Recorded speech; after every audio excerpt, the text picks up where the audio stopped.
नमस्ते छात्रों। जैसे कि मैंने इसके पहले के लेक्चर में आपको कहा था कि हमने पाठ्यक्रम से संबंधित जो टॉपिक रखे गए हैं उसके बारे में चर्चा की है और इस लेक्चर में मैं टॉपिक नंबर 8 जो है मशीनी अनुवाद उसको लेकर आपके सामने प्रस्तुत हूँ। मुझे बताना ये आवश्यक है कि मशीनी अनुवाद को समझने से पहले हमें अनुवाद से संबंधित जो सैद्धांतिक बातें हैं जो हमने बीए के तृतीय वर्ष के दौरान भी वहाँ पे देखी है, साथ ही साथ हमारे पाठ्यक्रम में भी पिछले सत्र में वो बातें लगाई गई थी, तो उस पर भी हमने थोड़ा सा अध्ययन किया है। अब हमें इतना तो समझ में आ गया है कि अनुवाद ये जो प्रक्रिया है या अनुवाद का जो ये कर्म है उसको करने के लिए क्या क्या आवश्यक है। तो इसका जवाब जो है आप भी दे सकते हैं। तो अनुवाद करने के लिए सबसे पहले दो भाषाओं की आवश्यकता है, जिसमें कि पहली भाषा जो स्रोत भाषा होती है और दूसरी भाषा लक्ष्य भाषा होती है, और तीसरी आवश्यकता है अनुवादक। देखिएगा, कोई भी अनुवाद कार्य संपन्न होना है तो कम से कम इन तीन चीजों की आवश्यकता वहां पे आ जाती है और तभी जाकर यह अनुवाद जो है संपन्न होता है।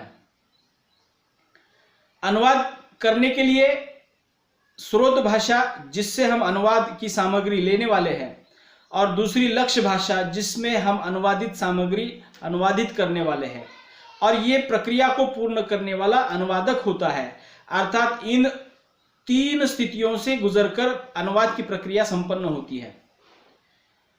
अब आपके दिमाग में यह प्रश्न आ रहा होगा कि अनुवाद की प्रक्रिया या अनुवाद के कर्म को पूरा करने के लिए मूल भाषा, लक्ष्य भाषा और अनुवादक, इन तीनों की आवश्यकता है, तो ये मशीनी अनुवाद किस प्रकार से होता होगा।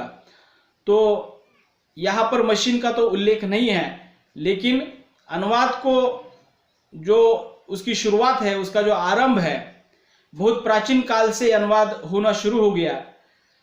देखिए, प्रारंभिक चरण में अनुवाद जो है,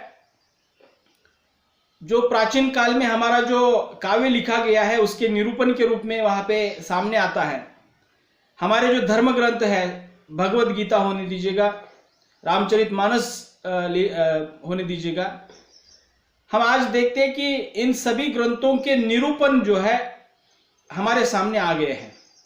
अर्थात भगवद गीता संस्कृत में लिखी गई, रामचरितमानस अवधी में लिखा गया, और अवधी को जानने वाले उन लोगों ने उसको हिंदी में अपने शब्दों में व्यक्त करने की कोशिश की। मुझे बताना क्या है कि अनुवाद की प्रक्रिया आधुनिक नहीं है, बहुत प्राचीन है, और प्राचीन होने के कारण संबंधित कालखंड में अनुवाद विशिष्ट ढंग से वहां पे होता हुआ हम देखते हैं। अभी अनुवाद की प्रक्रिया प्राचीन काल से जब आरंभ हुई है, उसके करने के प्रकार या उसके करने के तरीके जो है संबंधित कालखंड में जो है अलग अलग रहे होंगे, लेकिन आज के आधुनिक युग में अनुवाद का एक नया जो दौर उमड़ पड़ा है वह है मशीनी अनुवाद। मुझे और एक बात बतानी है आपको कि इसके पहले मैंने बताया कि अनुवाद करने के लिए स्रोत भाषा, लक्ष्य भाषा और अनुवादक की आवश्यकता होती है, लेकिन ये मशीनी अनुवाद करने के लिए वहां पे स्रोत भाषा की तो आवश्यकता है, लक्ष्य भाषा की तो आवश्यकता है, लेकिन अनुवादक के बजाय वहां पे मशीन काम करता है। मतलब आप समझ चुके होंगे कि अनुवाद तो हो रहा है, लेकिन मनुष्य के सहारे करने की बजाय वह अनुवाद मशीन के सहारे करने की प्रक्रिया आज आ पड़ी है या शुरू हुई है। तो उसके आधार पर यह मशीनी अनुवाद जो है, आधुनिक युग का जो निर्माण जो है, गतिविधि जो है, उसको थोड़ा सा हमें समझना है। असल में अनुवाद के संदर्भ में जब बात की जाती है तो अनुवाद जो है भाषिक कार्य होने के कारण प्रत्येक भाषा में जो शब्द प्रस्तुत होते हैं, प्रत्येक भाषा की जो वाक्य रचना होती है, प्रत्येक भाषा के जो अर्थ संदर्भ होते हैं, वो अपने अपनी भाषा में विशिष्ट होते हैं, और उन अर्थ संदर्भों को समझकर अपनी लक्ष्य भाषा में उन अर्थ संदर्भों को प्रस्तुत करना बहुत ही कठिन कार्य होता है। क्या ये कठिन कार्य या ये जो अर्थ संदर्भ वाली जो समझने की जो प्रक्रिया है या बोधगम्यता जो है, क्या मशीन के सहारे मुमकिन है? ये भी एक बड़ा प्रश्न चिन्ह है। लेकिन आज के युग की आवश्यकता के तौर पर आज मशीनी अनुवाद हो रहे हैं, और वो हो रहे हैं तो कितने हद तक सफल हो रहे हैं, कितने हद तक सही हो रहे हैं, उसका भी हमें विवेचन करना है। इसके संदर्भ में भी हम बात करने वाले हैं।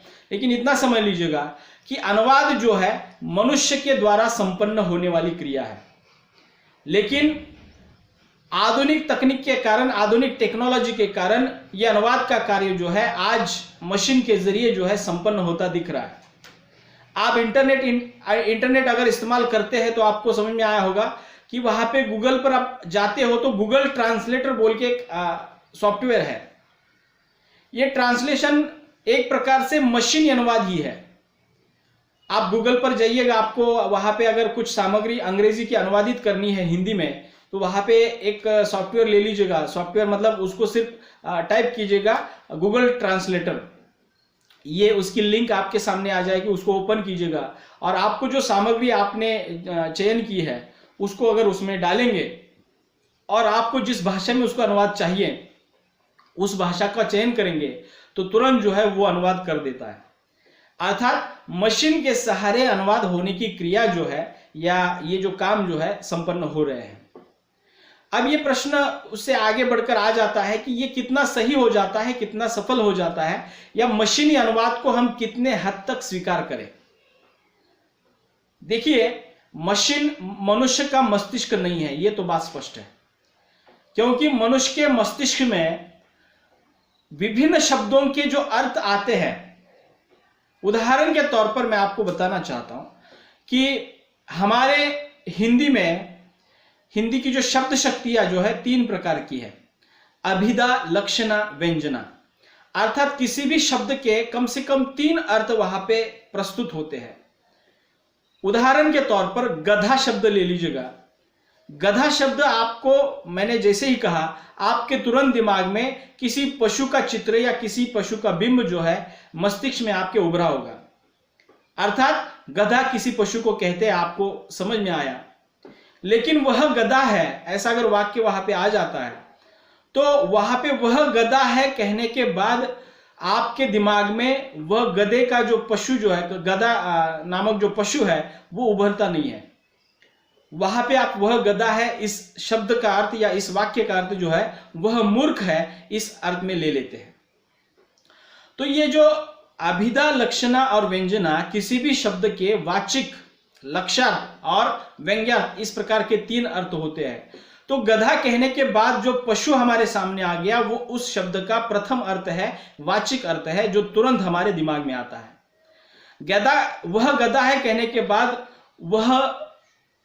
वह मूर्ख है, ये मूर्ख जो अर्थ हमारे सामने आ गया वो उस शब्द का लक्षार्थ है, दूसरा अर्थ है।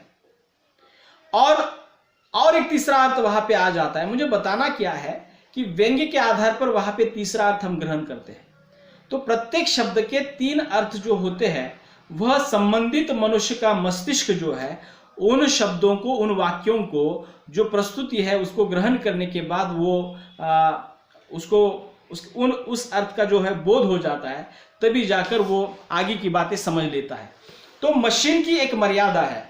मशीन जो काम करेगी उसके अंतर्गत जितने भी शब्द फीड किए गए हैं, सेव किए गए हैं, उसके पर्याय के रूप में जितने शब्द उसको दिए गए हैं उतने ही शब्दों तक वो मशीन जो है वहां पे सीमित रह जाती है या मर्यादित रह जाती है।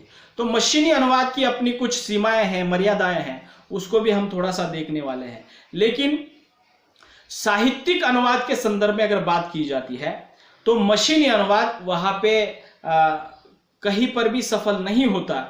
साहित्यिक अनुवाद एक विशेष कार्य है, एक सृजनात्मक कार्य है, क्योंकि मूल लेखक द्वारा लिखा हुआ जो भी कुछ पाठ है या मूल लेखक द्वारा लिखी हुई कोई भी रचना है, कविता होने दीजिए, कहानी होने दीजिए या कोई अपनी आत्मकथा होने दीजिएगा, मूल लेखक जिस भावना से, जिस विचारों से या जिस आधार पर या जिस संदर्भ के साथ अपनी बातें लिखता है, उस संदर्भ, उस भावना, उन विचारों तक मशीन जो है पहुंच पाएगा कह नहीं सकते। मशीन की अपनी मर्यादा है।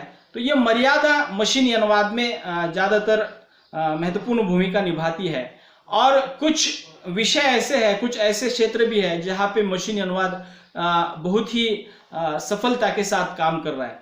उदाहरण के तौर पर गणित, ज्योतिष, ये जो कुछ नए हमारे जो विभिन्न प्रकार के विषय है, तर्कशास्त्र, वहाँ पर ये मशीनी अनुवाद थोड़ा सा सफल होता हुआ दिखाई दे रहा है, लेकिन वहाँ पर भी वो उतनी मात्रा में सफल नहीं हुआ है।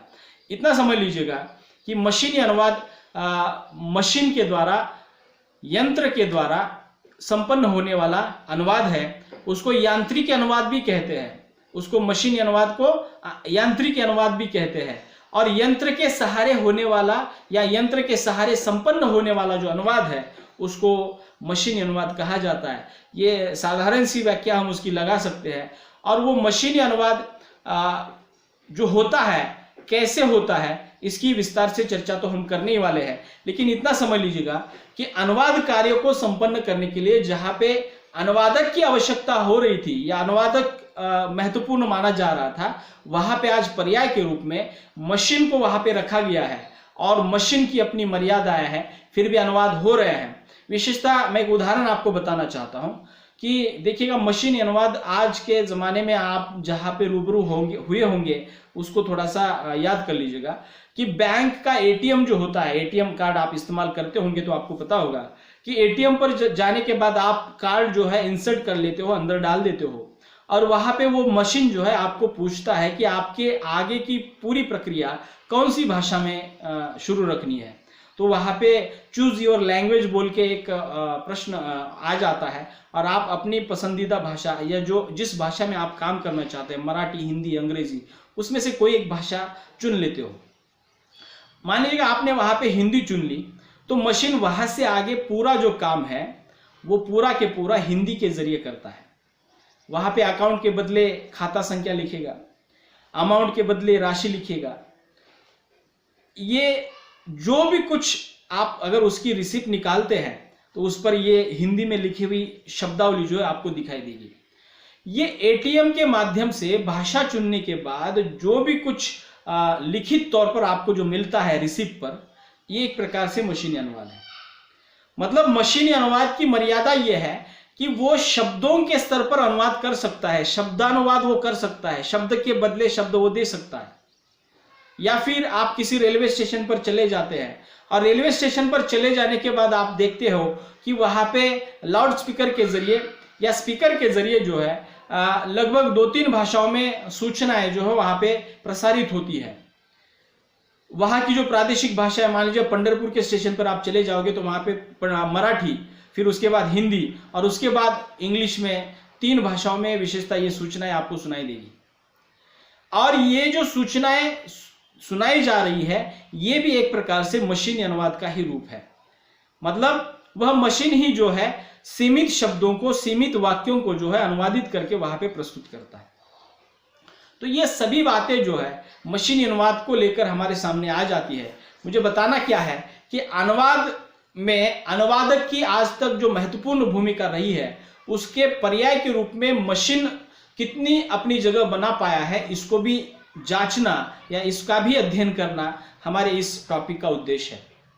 तो हमें ये देखना भी जरूरी है कि मशीनी अनुवाद जो आज हो रहे हैं वो कितने हद तक सही हो रहे हैं, कितने हद तक सफल हो रहे हैं और कितने हद तक हम मशीनी अनुवाद को अपना सकते हैं। ये भी थोड़ी सी इस पाठ की चर्चा की मुख्य बातें हम उसको ले सकते हैं। तो मशीनी अनुवाद करने के लिए या सभी प्रकार की सामग्री का मशीनी अनुवाद हो सकता है क्या? तो उसको अगर हो सकता है तो वो कैसे होगा, अगर नहीं हो सकता है कि उसके लिए क्या क्या कमियां हैं या क्या क्या जरूरतें हैं, ये सभी बातें जो है इस टॉपिक के भीतर हम देखने वाले हैं। तो मैं विस्तार से उसके बारे में आपके साथ चर्चा करूंगा। मुझे लगता है कि पूरा टॉपिक जो है विद्वानों के द्वारा हमारे किताबों में, हमारी लाइब्रेरी में उसके ऊपर किताबें हैं, आप उसको लेकर पढ़ भी सकते हैं। तो विद्वानों के द्वारा मशीनी अनुवाद के संदर्भ में जो भी कुछ कहा गया है उसको मैं विस्तार से आपके सामने रखूंगा। और उस सभी बातों को सुनने के बाद, अर्थात ये पूरा टॉपिक पढ़ाने के बाद, अगर आपको कुछ प्रश्न उभरते हैं या कुछ आशंकाएं निर्माण होती है तो आप मुझे जरूर पूछिएगा। मैं और अधिक विस्तार से उसको समझाने की कोशिश करूंगा। मुझे लगता है कि ये टॉपिक ज़्यादा कठिन नहीं है। सिर्फ इतना समझ लीजिएगा कि जहाँ पे अनुवाद करने के लिए अनुवादक की आवश्यकता महसूस हो रही थी, वहां पे आज के तकनीकी के युग में या टेक्नोलॉजी के युग में आज वही अनुवाद जो है मशीन के सहारे करने की भी प्रक्रिया या करने की जो पद्धति जो है वहां पे अपनाई जा रही है, उसका ही एक रूप जो है मशीनी अनुवाद है। तो इसको समझना हमारे आज के समय की जरूरत है। अगर मशीन अनुवाद को नहीं समझते तो ये मशीन के सहारे होने वाले अनुवाद किस प्रकार से होते हैं, इसको भी थोड़ा सा हमें देखना जरूरी है। तो मशीन अनुवाद के टॉपिक के अंतर्गत मशीन अनुवाद कब शुरू हुआ, उसकी आवश्यकता कैसे आ पड़ी, मतलब मशीनी अनुवाद क्यों करने पड़ रहे हैं, तो ये भी बातें थोड़ी सी हमें देखनी जरूरी है, तभी जाकर ये मुद्दा संपूर्ण रूप से हमारे ख्याल में आ जाएगा, ध्यान में आ जाएगा। तो एक के बाद एक मैं इसको थोड़ा सा आपके सामने रखूंगा। मशीनी अनुवाद को लेकर जो भी कुछ आपको जिज्ञासाएं रहेगी या जो भी कुछ प्रश्न रहेंगे, पूरा पाठ पढ़ने के बाद या पूरा पाठ सुनने के बाद जो है आप उसको मुझे पूछिएगा, तो और अधिक अच्छी चर्चा वहाँ पे हो जाएगी। क्योंकि इसमें जो दी गई बातें जो है एक प्रकार से आज तक हम अनुवाद के सिद्धांत के अंतर्गत वही पढ़ते आए हैं, अनुवादक के गुण पढ़ते आए हैं।